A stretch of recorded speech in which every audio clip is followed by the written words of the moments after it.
In Russia, Chinese President Xi Jinping is finishing his visit to Moscow today. Yesterday, Russian President Vladimir Putin said that he had seen President Xi's proposals for ending conflict in Ukraine and said that he viewed the proposals with respect. Ukraine has said that any peace plan must include all Russian forces leaving Ukraine, something which is not mentioned in China's peace plan. Yesterday, United States National Security Chief John Kirby gave a similar message. We hope that President Xi will press President Putin to cease bombing Ukrainian cities, hospitals, and schools, to halt the war crimes and atrocities, and to withdraw all his troops. But we are concerned that, instead, China will reiterate calls for a ceasefire that leaves Russian forces inside Ukraine's sovereign territory. Now, any ceasefire that does not address the removal of Russian forces from Ukraine would effectively ratify Russia's illegal conquests. Japanese Prime Minister Fumio Kishida made a surprise visit to Ukraine yesterday and held talks with President Volodymyr Zelensky. This is the first time that a Japanese leader has visited a country where there is an ongoing war since World War II. Kishida promised further Japanese support for Ukraine, and Zelensky said that Kishida was a defender of international order. With Kishida's visit, now all G7 leaders have visited Ukraine since Russia invaded last year. Ukraine said yesterday that it had used drones to destroy Russian cruise missiles that were stored in the occupied region of Crimea. Civilian videos appeared to show explosions in Crimea. Russian fighter jets bombed the port city of Odessa. The European Union yesterday finalized a deal to supply Ukraine with 1 million rounds of artillery shells to defend against Russia's invasion. Estonia initiated the process, and 15 countries are taking part in the plan, which will cost €1 billion. A lack of artillery shells has been seen as a weakness for Ukraine. The US yesterday announced another $350 million of military support for Ukraine, which is largely ammunition, and Norway said yesterday that it had delivered 8 Leopard 2 tanks to Ukraine. In France, there are continuing strikes and protests against a pension reform, with reports of people burning bags of rubbish in some areas. There are many piles of rubbish in some cities, such as Paris, because rubbish collectors are on strike. On Monday night, the government of President Emmanuel Macron narrowly survived a no-confidence vote. Asia. In Afghanistan, there has been an earthquake, which has also affected Pakistan and been felt in India and Tajikistan. Khadija Tahir reports. In Afghanistan and northern Pakistan, there was an earthquake last night with a recorded 6.5 magnitude. Reuters news agency has reported at least 2 deaths in Afghanistan and 1 in Pakistan. The epicenter of the earthquake was near the borders with Pakistan and Tajikistan, according to the United States Geological Survey. Sri Lanka has received a $2.9 billion bailout from the International Monetary Fund. It will receive $330 million of that tomorrow. Sri Lanka is currently in its most serious economic crisis since independence from Britain in 1948. In Hong Kong, a film which features Winnie the Pooh has been removed from cinemas without a reason given. Winnie the Pooh has faced censorship in China since 2013, when internet users mocked President Xi Jinping by saying that he looked like the cartoon bear. America's. In the United States, President Joe Biden has signed an executive order which demands the declassification of intelligence about the origin of COVID-19.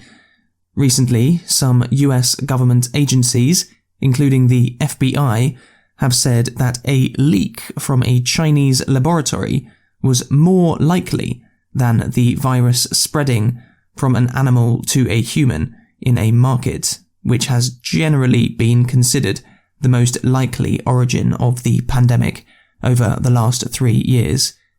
Biden said that it was important to understand how COVID-19 started in order to prevent future pandemics. He also criticized China's leadership for deliberately hiding information about the origins of the disease. China called the order political manipulation. In Ecuador, many journalists have been targeted by bombs sent by post.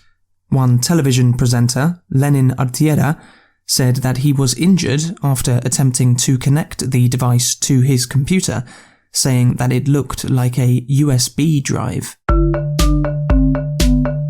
Africa. In Somalia, a new study released by the government has said that during 2022, there were 43,000 excess deaths due to drought. The World Health Organization has said that aid to Somalia must increase to save more lives. And between Mali and Burkina Faso, a group of activists are walking 860 kilometers to promote a political union between the two countries. The group of men and women, who call themselves the Walkers of African Unity, are walking from Mali's capital Bamako to Burkina Faso's capital Ouagadougou to promote the union of Mali and Burkina Faso.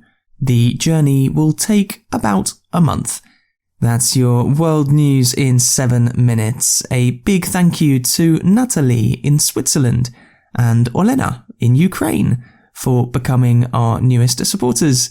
If you would like to support us and have access to the transcripts of every episode, then go to send7.org. Well, I wrote an article yesterday about the fellow that said it would be really a cakewalk, okay? A cakewalk. His name was Edelman. He sort of personifies the, what I call... That's Ken Edelman, who was really one of those bellicose neocons back in those days. Exactly, yeah. I guess I'm being repetitious by saying bellicose and neocon. Maybe there were some more calm neocons, but I don't know who they might have been. I just wrote about Ken Edelman, not to pick on him specifically, but just to show what kind of military know-nothings, but rather well-connected, well-heeled, effete, I would say, people that were supporting the war long before it even started. When Edelman said cakewalk, that was a good year before it started. But more important, we talk about the International Criminal Court. As you say, there's a whole slew of Americans, starting with Bush, then Cheney, then Rumsfeld, of course, a bit too late. But there are whole people that started what Nuremberg called a war of aggression, which Nuremberg defined as launching a war of aggression is the superseding criminal event. It differs from other war crimes only insofar as it contains the accumulated evil of the whole. Okay. Think torture, think all those things which were war crimes. So to have Putin prosecuted or convicted or whatever, tried by the court, of which the U.S. is not even a member, neither is Russia.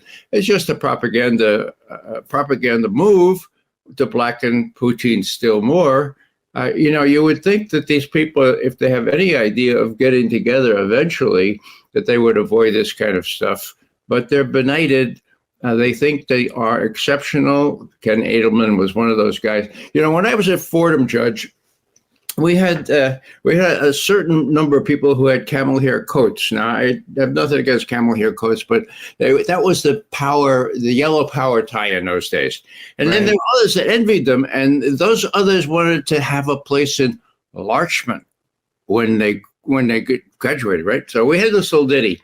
We're moving to the upper middle class. We're moving to the upper middle class.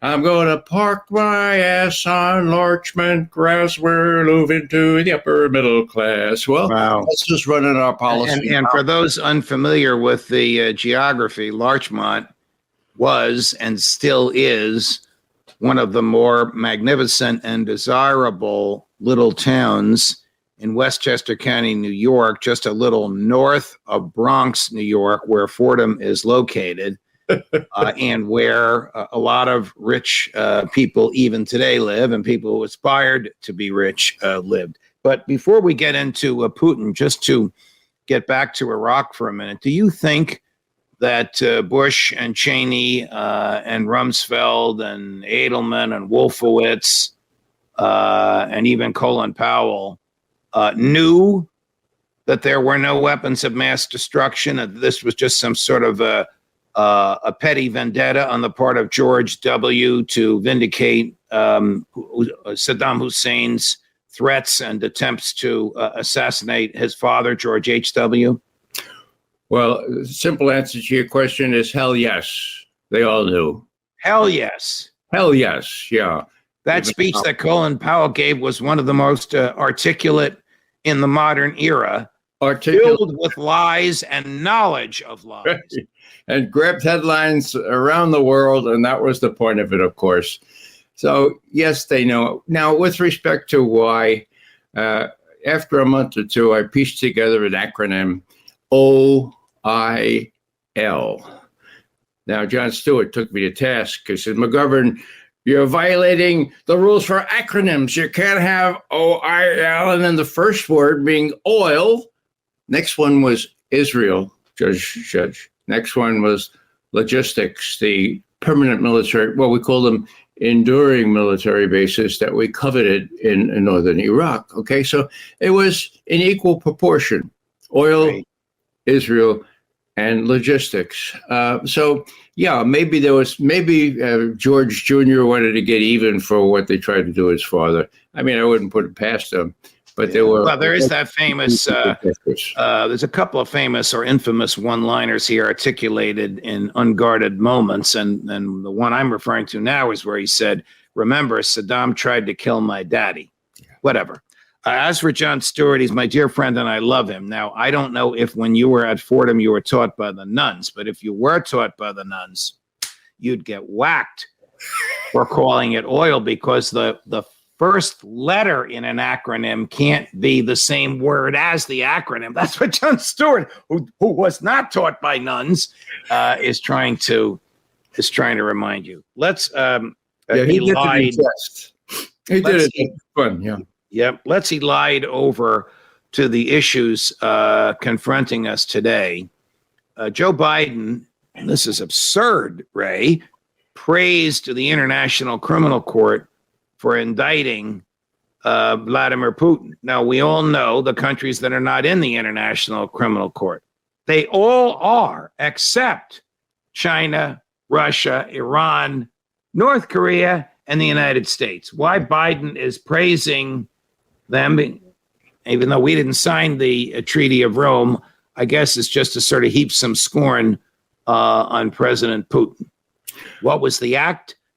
The alleged act that was a war crime? Kidnapping children. What did Putin's people do? They picked up stray children and orphans in battled areas and destroyed cities and saved their lives. And for that, they want to put them on trial. Yeah. Well, Judge, I think that Biden is not with it. The last couple of times I've seen him on camera, he's not with it. I mean, he had to memorize that it was St. Patrick's Day when he met with the Premier, the Prime Minister of Ireland. read from his notes the whole time. It's the other guys. It's this elite effete that think they're what, impune. They have impunity. Right. Now, President Putin has said that explicitly. And I know that you want to move to the Chinese visit, so I'd like to talk about that now. But if you have another question before that, I'm listening. No, I'm ready to get to the just on this indictment. I mean, this really will make him even more of a pariah than he already is. I mean, he could literally, if it wouldn't produce violence, be arrested in almost any country in the world for however long this warrant is out there. But let's not forget for whom else an international arrest warrant, not international, but only EU-wide, exists. And that's George W. Bush, still indicted for war crimes by a Spanish magistrate. I don't know that Bush and Mrs. Bush have any wish to visit the EU, but they better not, because he might not come home. Okay, so President Xi of China meeting very publicly with President Putin of Russia. President Xi suggests a ceasefire. Here's the official response to that suggestion from the United States government. Take a listen.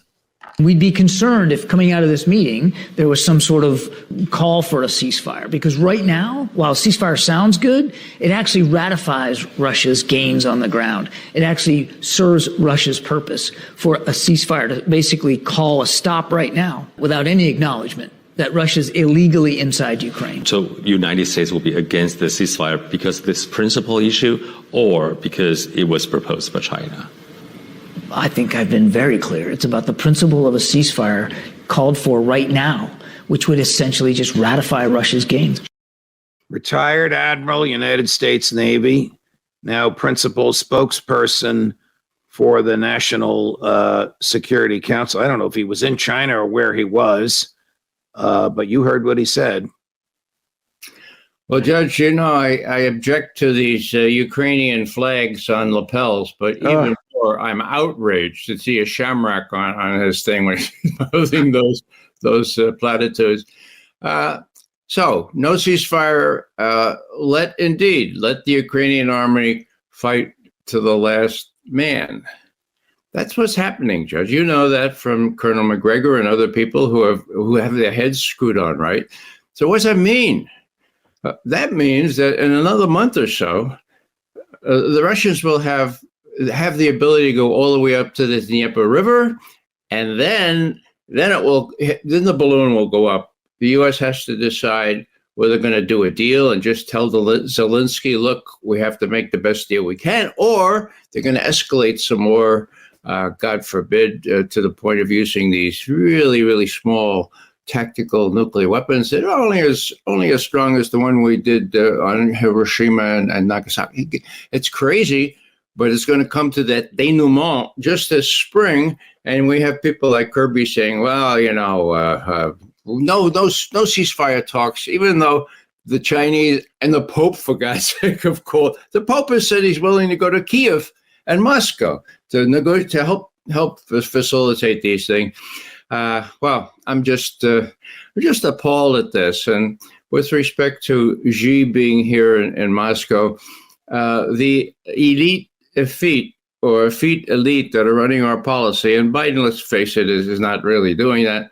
They have missed it. They've missed it for the last 2 years. They have missed the fact that what the Soviets used to call the correlation of world power has changed. It's a tectonic change. It used to be an equilateral triangle. See if I can do this right. Okay, with Russia, China, and U.S. Now it's isosceles with U.S. literally on the short end of the stick. Kirby says, the spokesman, he says, well, it's a marriage of convenience. So Kirby is just a mouthpiece. I don't mean to demean him. I met him many times when I was at Fox, and he's an admiral, and I have respect generally for that. But right now, he's just a mouthpiece. But the people making policy who are telling him what to say Are there realists among them? Are there realists in the CIA who can say, look, we're on the ground. Ukraine is not going to win this. Is this message getting to Lloyd Austin, the Secretary of Defense, Tony Blinken, the Secretary of State, and to the extent he understands it, President Biden? No. The CIA is totally corrupted. Lloyd Austin, he was guilty of fixing the intelligence on Syria. I mean, he was head of CENTCOM. 51 DIA, Defense Intelligence Agency analysts complained formally to the IG at the Pentagon that he and his top coterie of officers were falsifying what they were saying about Syria. So there's no hope for Austin. With respect to Bill Burns, who I had initial hopes that he could stand up to these guys, forget about it. That's the current head of the CIA. Yeah, and he's now, he was the guy that Sergei Lavrov, newly appointed in those days foreign minister of Russia, he called Burns in and said, look, Mr. Burns, this is a red line. Niet means niet, no Ukraine in NATO. And he reported that we have the cable. We have the cable because of WikiLeaks, all right? And if it's, it's authentic, if I've seen one cable from Embassy Moscow, I've probably seen a couple thousand, okay? So that he was warned about that, okay? And now what does Bill Burns say?